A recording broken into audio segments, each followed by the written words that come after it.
Hola, que llegistes! Quan vaig llegir el primer llibre d'una nova col·lecció infantil, Les aventures de la Magalí, vaig tenir clar que havia de convidar al canal a les seves autores. Benvingudes, Núria i Màriam! Hola, gràcies. Us presento breument i comencem. Mireu, la Núria Busquet i Molist és traductora, escriptora i activista cultural catalana. Ha guanyat premis com el Jordi Domènech de traducció de poesia i va ser finalista del Premi Llibreter de Narrativa amb la seva pròpia novel·la Zona Zero. A la seva biografia explica que, quan era com la Magalí, odiava els espinacs i les mates. Li agradava molt el formatge, xerrar, jugar, portar la contrària als grans, enfilar-se als arbres i córrer amunt i avall. La Màriam Benarab és il·lustradora. Explica que, venint de pares artistes, no podia haver sigut d'una altra manera. De ben menuda va agafar un llapis i ja no el va deixar anar. Va estudiar Belles Arts a la Universitat de Barcelona i va completar els seus estudis a l'Escola d'Arts i Oficis La Llotja. Va començar la seva trajectòria professional il·lustrant literatura infantil i col·labora habitualment amb les revistes infantils Cavall Fort i El Tadano. Va guanyar el Premi Cavall Fort 2020 amb el còmic Un Pla. De veritat, que bé m'ho he passat amb les aventures de la Magalí. És un llibre divertidíssim, irreverent i molt actual. A més, crec que és un llibre on text i imatges es complementen la mar de bé i afegeixen capes de profunditat. Primer de tot, expliqueu-me com ha sigut el procés de creació. Us va presentar a l'editorial o ja us coneixíeu? Jo tenia escrita una mena de novel·la juvenil, un text molt primigeni, que eren aventures que jo els explicava als meus fills. I llavors un amic meu que treballava en una editorial li vaig comentar un dia i va dir: home, envia-m'ho, que ho mirarem, no? Llavors, que és l'editorial on ha sortit la Magalí. Llavors el que va passar és que ells van creure que als nens els agradaria més si això era un llibre il·lustrat. I llavors van buscar una il·lustradora i van trobar la Màriam i ens vam conèixer i ja va estar. I llavors hem començat a escriure, a dibuixar i el més sorprenent de tot és que la Màriam va captar superbé el personatge de la Magalí i tota la seva família. Va saber molt bé de seguida qui era, com era cadascú, i el personatge és molt divertit, però tots els personatges estan molt ben trobats. Jo no me'ls hauria pogut imaginar millor. Bueno, això feina també del nostre editor, que va tenir ull d'ajuntar-nos a les dues, perquè a més jo estava treballant amb un còmic i no tenia temps, en plan, em sembla que em vau haver d'esperar com un any i mig o 2 anys, no me'n recordo, que és com, no, és que ho has de fer tu, perquè tal, i va ser com, bueno, doncs espereu, que ja acabo, saps? Sí. I realment sí, va ser un match, i això és mèrit de l'editor, òbvia. Sí, té molt però mèrit. Vam connectar molt bé. Jo vaig connectar 100% amb els personatges. El to humorístic, no? És tot el sentit de l'humor el tenim molt semblant, vull dir que... Exacte, és això. El tema és aquest, que jo crec que l'editor, que ens coneixia totes dues, va dir: aquestes dues sabran captar com ha de ser la Magalí. De veritat, a mi em va sorprendre molt perquè jo crec que no l'hauria fet millor. O sigui, jo sóc molt mala dibuixant, i dibuixo fatal, però si l'hagués hagut de dibuixar jo, l'hauria dibuixat així. O sigui, és increïble. Molt bé, molt bé. Estic molt contenta de la Màriam. Jo estic molt contenta amb la Núria, molt, perquè m'ho passo pipa. Ai, doncs es nota, creieu-me que es nota. De fet, tu ara, Núria, estaves dient que aquesta història va néixer arrel d'anècdotes que tu explicaves als teus fills. I és que una de les coses que volia preguntar-te era si hi havia anècdotes que estan basades en fets reals en aquest primer llibre, perquè a la teva biografia expliques que tu també tenies una besàvia rockera, un gos que dormia tot el dia i molts amics i arxenemics igual que la Magalí. Sí, la Magalí és una barreja entre els meus fills, la vida dels meus fills i la meva. I és veritat que és tot portat molt a l'extrem. Jo penso, per exemple, una de les coses que fem nosaltres i després l'exagero, la faig molt grossa perquè tingui més gràcia, però moltes de les històries estan basades en fets reals o en coses que ens han passat com a família. Sí. De fet, aquest cap de setmana la meva filla petita llegia el 2, la Magalí 2, i em va dir, em sento tan identificada amb el seu personatge, els li fa molta gràcia perquè, clar, m'enric una mica de tots plegats, de les manies, dels problemes que donem tots, de l'enrenou que muntem, i això els hi fa molta gràcia a ells. I això que ja són una mica grans, Però bueno, no són tan diferents, de quan érem petits. Clar, en el primer títol, no, és una introducció, coneixem tota la història, tot el món de la Magalí, la seva família, les seves amistats, la seva escola. I el segon he de dir que encara no l'he llegit, tinc moltes ganes, però promet encara més aventures gamberres. Però abans d'això, ara us preguntaré pel segon títol, que fa poc acaba de sortir. Volia saber precisament amb quins personatges de la Magalí us sentiu més identificades. Bona pregunta. Ostres, jo amb la mare em sento molt identificada. Amb la Magalí també, òbviament, no? Però amb la mare, antisistema, boja, perduda, jo 100%. Vull dir, sí. És que I també amb el xisco, també, no? Amb el tema de però jo també faig yoga. És que és com una barreja de tot. Amb el gos també, m'agrada molt dormir. El Josep, sí. Jo crec que he posat una miqueta de mi en tots els personatges i els personatges han posat una miqueta d'ells en mi a l'hora de... Jo diria el mateix, Jo també tots els personatges els estimo moltíssim i m'agraden molt i els hi tinc molt carinyo. A veure, la mare és més el que sóc jo, diguéssim, i clar, als nens els meus fills els hi fa molta gràcia perquè, clar, és una constant, no? Lo de castigats! Però també la Magalí també és molt jo quan era petita, els seus germans també tenen punts meus, clar, a veure, i fins i tot dèiem el Josep, però també el Pinxo, el gat, també és així dolentot i també m'hi sento una mica identificada. M'encanta. De fet, també volia destacar que, Màriam, a la teva biografia dius que sempre has volgut tenir una família esbojarrada com la de la Magalí, però que, tot i ser filla única, al capdavall, formes part d'una família escollida i no escollida, una mica tocada del bolet, també. Home, clar, no? Al final tots els misfits ens ajuntem i tinc una família escollida fantàstica i estem tots bastant tocats del bolet, sí. Ens ho passem bé. De fet, la Magalí és una... Amb la Magalí jo pretenia donar... O sigui, fer sentir feliços a la gent que està tocada del bolet, perquè estar tocat del bolet és el millor que hi ha. Ens prenem la vida molt seriosament. I mira, aquesta és una pitxa. Interromp. Aquesta és la Venus, la meva gata. Doncs que... M'encanta. Sí. Doncs això, que no hi ha cap mal en ser tots esbojarrats i fer el tonto mentre hi hagi amor i ens estimem. És la conclusió de la Magalí. En el cas que poden passar-los 1000 aventures i poden ser persones superdiferents i famílies fetes i refetes i amb molts problemes i moltes històries, però el més important és que tots s'estimen i es cuiden els uns als altres. I per mi això és el més important. 100%. De fet, anava a dir també que m'agrada molt que mostreu famílies diverses, personatges que defugen els rols de gènere. Això ho teníeu clar des del principi o van anar apareixent a mesura que creàveu la història? No, ja des del principi ja tenia més o menys clar com seria això. Sí, era molt necessari que fossin... Però per mi m'agradava molt que fossin personatges molt estereotipats, en el sentit que fossin molt una persona molt d'esquerres, una persona molt de dretes, un molt dormilega, l'altre no sé què, però que a la vegada tinguessin moltes contradiccions amb ells mateixos i que se les prenguessin amb gràcia i amb diversió, les seves pròpies contradiccions. Per mi era molt important això, no?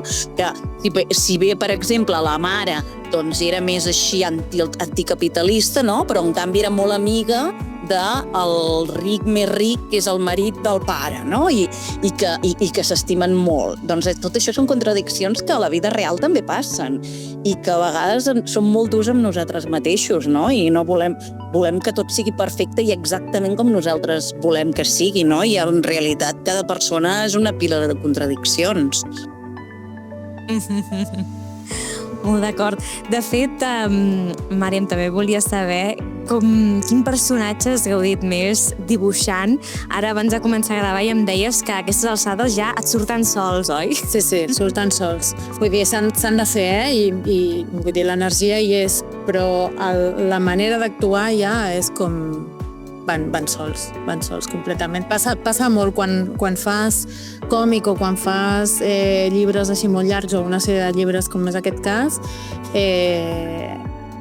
passen pel cap i surten per la mà automàticament gairebé. Quan llegeixes el text ja saps com actuaran i ja surten automàticament. Quin m'agrada molt? És que tots m'agraden molt. Però, per exemple, quin va ser més fàcil de dissenyar, que et va sortir pràcticament a la primera, i quin... La Magali va sortir a la primera. Em sembla que vaig fer 2 o 3 dissenys, però molt poquet. Sí, a més, la descripció de la Núria era com cabells rinxolants, cabra boja, òbviament, sí, pares hippies, els altres pares pijos, barreja, caos i destrucció, vull dir que... Era molt fàcil, era fàcil. I quin personatge... M'agraden molt els germans, els germanastres, el Borja i el Pelai. M'agraden molt de dibuixar. Són molt divertits. I quin et va costar més? Quin va ser el major repte? El de trobar el disseny perfecte? Jo crec que la Besàvia Mila.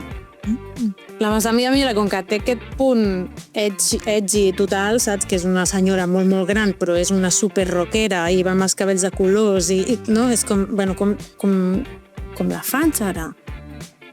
Era difícil, però crec que també va sortir a la tercera o a la quarta, vull dir, tampoc va costar tant que sortís. Jo moltes vegades li poso més o menys com m'imagino l'escena, no? Quan jo escric i com me la imagino perquè ella sàpiga més o menys. I a vegades hem hagut de retallar l'escena perquè posava tants personatges que no li cabien a la pàgina, la pobra Màriam, i molta feina. Però que, clar, jo m'imaginava, és el que diu ella, caos i destrucció. Per mi tot és agafo una coseta i dic, això, com puc arribar al caos amb aquesta història? I llavors a cada capítol.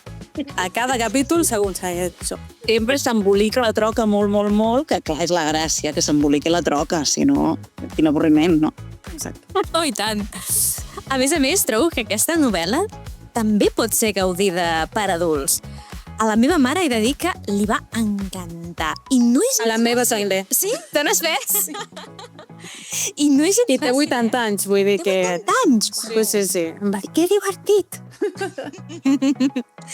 I és que, a més, no és gens fàcil escriure obres que agradin tant a infants com a adults. De fet, jo crec que com més gran ets, més entens la crítica que hi feu, perquè és que no salva ni l'apuntador, No.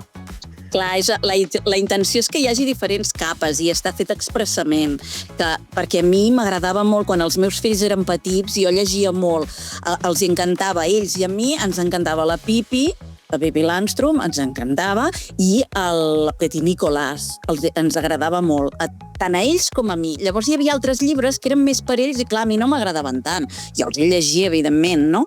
O llibres que potser eren massa per adult, no? I per ells no tant. En canvi, aquests dos encaixaven molt bé les dues capes, no? Perquè la Pippi, en realitat, també hi ha una crítica social molt gran, hi ha molta cosa que és per adults, no? I jo volia una cosa semblant, perquè vull que els pares gaudeixin també llegint el llibre amb els fills, que ells participin de la lectura, que no només els fills es diverteixin, sinó que els pares també els hi facin gràcia, encara que hi hagi coses que potser els nens no entendran tant o no veuran tant, no? Perquè és un segon sentit.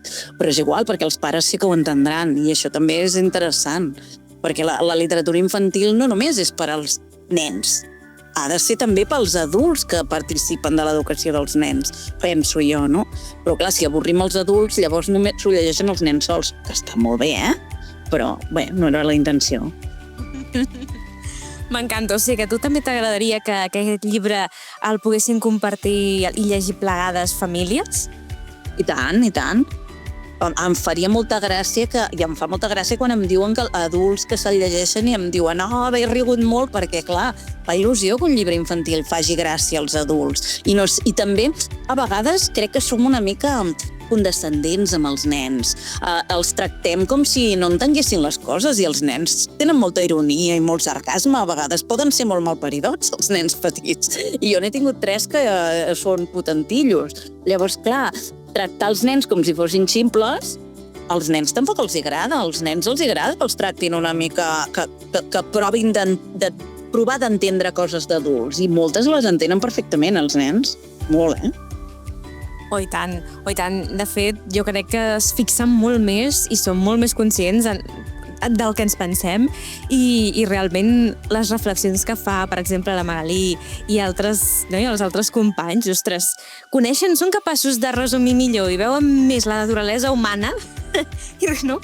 que els humans, que a vegades ens compliquem la vida i donem 50.000 voltes als problemes, vull dir...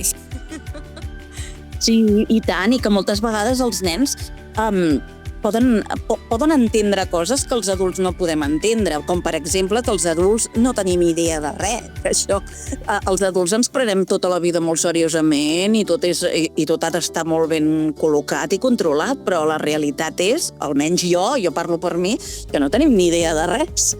Llavors, que els nens ho vegin, que els adults no tenen ni idea de res i que se'n puguin riure, també és divertit, perquè si no ens ho prenem tot tan seriosament i llavors les famílies estan plenes de problemes perquè ens ho prenem tot a la valenta i a vegades hi ha coses que no n'hi ha, per tant, que ens podem estimar tots i estar tots bé i no ser tan primmirats, no?, amb certes coses. Estàs d'acord, Màriam? Totalment. La Màriam va mirant. Jo, sí. Sí a tot. Per això m'és tan fàcil il·lustrar la Magalí, perquè és que tot el que hi és hi estic d'acord. Llavors, fantàstic. És com si ens coneguéssim amb la Núria. Amb la Núria ens hem vist, que una vegada, 2 vegades? Sí, amb uns caràcters molt semblants, crec jo. Ens assemblem molt. I a més és que la Màriam és del poble del costat del meu. Deu ser del Vallès, això. Com del Vallès. Del Vallès Oriental, el bo. Del Bonet, exacte, del bo. Però vull dir que ens entenem molt bé. Sí, jo no sé si vas anar al mateix institut que jo, però igual sí. Tot i que jo soc més gran que la Màriam, a veure. Màriam... Ets una mica més gran, però no massa. Gran joveneta.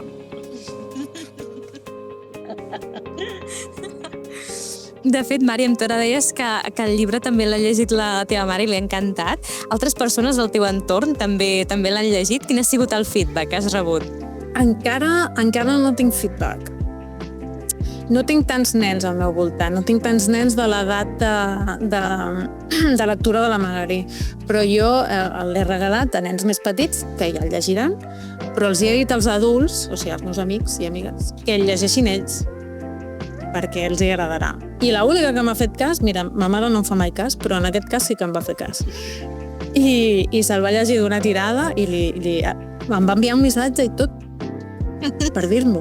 Vull dir que espectacular. Aquest cap de setmana a l'Ares i portaré el segon. Que segueixi. Fantàstic. De fet, això és el que us volia preguntar també. Què li espera a la Magalí? Perquè ja s'ha publicat la segona part, Amunt la revolució Magalí. Màriam, tu m'has dit que ja estàs treballant en el tercer. Doncs què li espera a la Magalí? Doncs de moment sembla que una vida llarga. Perquè tenim... Això es pot dir o no, Núria? Bueno que sí, no? Sí, no? Estem treballant en més. Sí. Ella està fent el tercer, però jo estic fent el quart. Sí. Jo crec que n'hi ha per 6 o 7. Sí, n'hi ha uns quants més. Bueno, estan aquí encara, aquí dintre, encara. Vinga, Núria, va. Però ja arribarà. De fet, ara tinc una cadena de muntatge a casa meva, que tinc els meus fills i tothom em van donant idees. O sigui, perquè, clar, ara són molt pensant en Magalí i em van dient, podríem fer un capítol que no sé què. Bé, podríem, com si el fes... Sí. La meva filla petita, que ja s'ha llegit el segon, és l'única que encara que ja s'ha llegit el segon, m'ha dit que el segon és molt millor que el primer, que li ha agradat encara més, que ja li havia agradat el primer, però el segon més.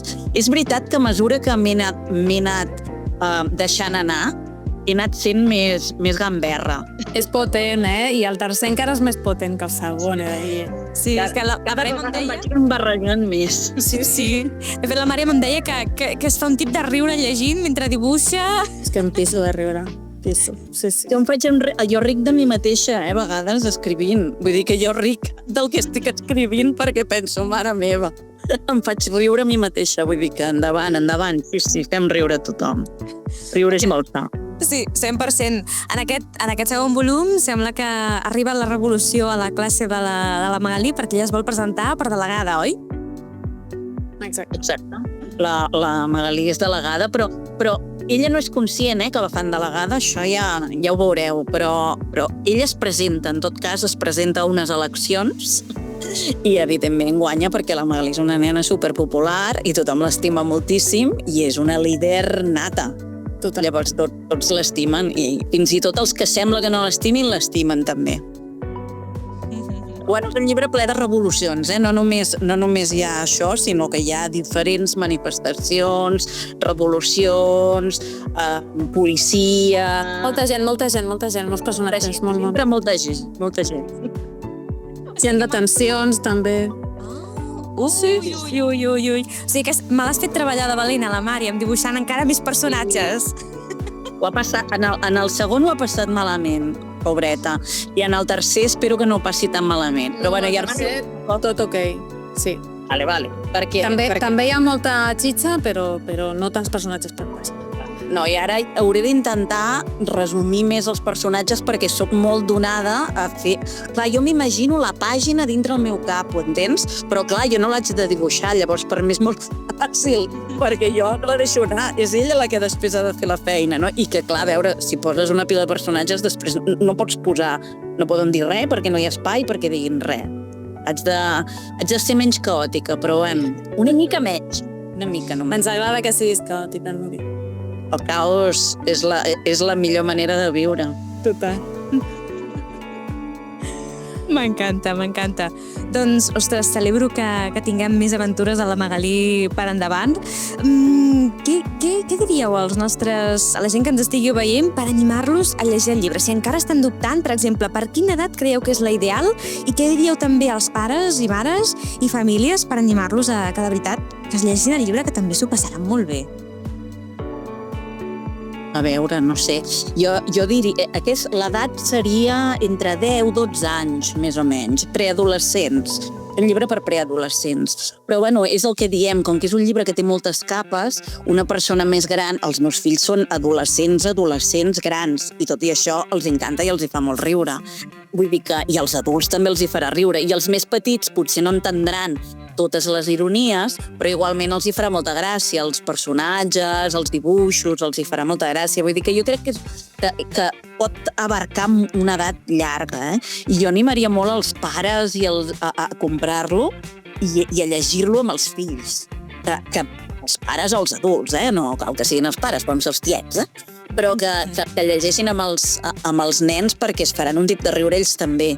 I que espero que puguin captar tota la ironia que hi ha darrere i al final la conclusió, que és que no ens hem de prendre les coses tan seriosament i que hem de riure molt de nosaltres mateixos, perquè la nostra societat en general i els adults en particular fem molt riure, en realitat. Ens hem de riure molt de nosaltres perquè fem molt el ridícul. I està molt bé, perquè fer el ridícul està bé. Què diries tu, Màriam? Tu què els diries? Ai, doncs que hi ha unes il·lustracions fantàstiques. Això bé. Sí. Sobretot, és que les il·lustracions ja crida l'atenció, només de mirar, només de veure-ho, ja crida l'atenció. No, però aquesta barreja, no, que és novel·la gràfica, no? Perquè és novel·la i còmic, no? Escena de còmic. Llavors això, primer, que és superdivertit, no? Perquè l'expressivitat dels personatges amb les bombolles de text com estan col·locades també té la seva narrativa, no? I passa molt, molt ràpid. I com a experiència compartida de lectura és molt xulo, jo crec. Pot ser molt guai. Bueno, jo si tingués nens d'aquesta edat al voltant, jo ho llegiria amb ells, totalment. Perquè és que... Això és que et deixes de riure tota l'estona amb les paraules escrites i amb els dibuixos. Vull dir que més ple que riure, ja està. Dono fe. Jo també animo a tothom a que li donin oportunitat perquè riureu moltíssim.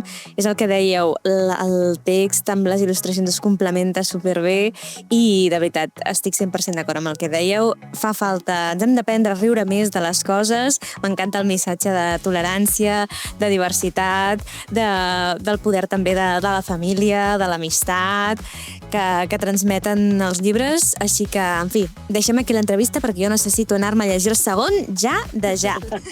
Corre. Núria, Màriam, moltíssimes gràcies. Llarga vida a la Magalí. Dono les gràcies també a la Venus per la seva aparició estel·lar, que ens està acompanyant. La veieu aquí darrere meu? Està fantàstica, està posant completament. Li agrada, és molt protagonista, Laura. I això, que també us animo a descobrir tots els personatges del llibre perquè us ho passareu superbé. Paraula de Misha. Núria, Màriam, moltes gràcies. Fins a la propera. Gràcies. Adéu. Gràcies. Adéu. Adéu.